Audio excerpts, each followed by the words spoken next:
The Obama administration is now confirming that a prime suspect in the Benghazi attack was a former Guantanamo detainee, as first reported on Special Report 16 months ago.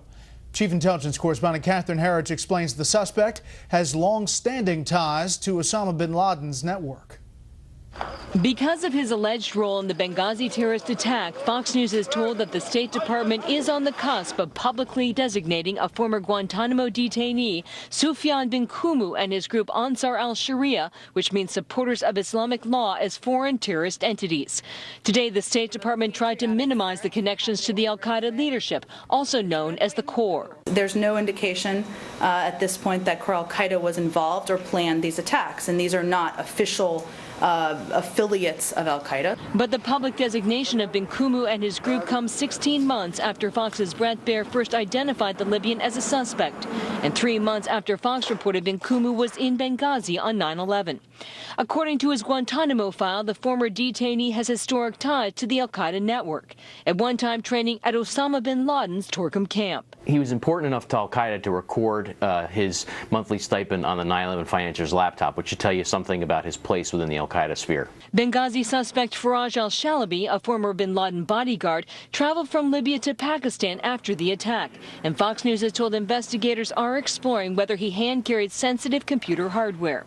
Mike Rogers, head of the House Intelligence Committee, says the State Department seems to be disconnecting the dots. So given that full body of evidence, it really does defy logic to say that al-Qaeda was not in any way involved in this attack. The terrorist designation further weakens the reporting of the New York Times investigation, which concluded no evidence of al-Qaeda involvement.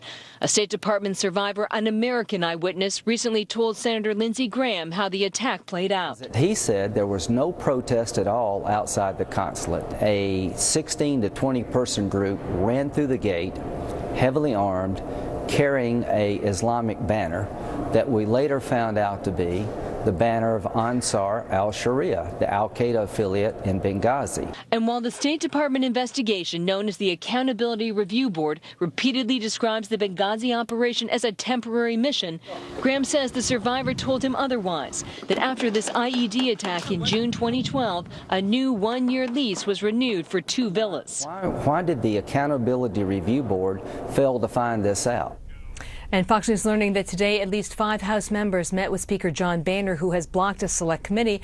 The members arguing the public is losing faith in Congress's ability to investigate Benghazi, and if a select committee is launched too close to the midterm elections, critics will deem it purely political bread. We'll continue to follow it. Catherine, thank you. You're welcome.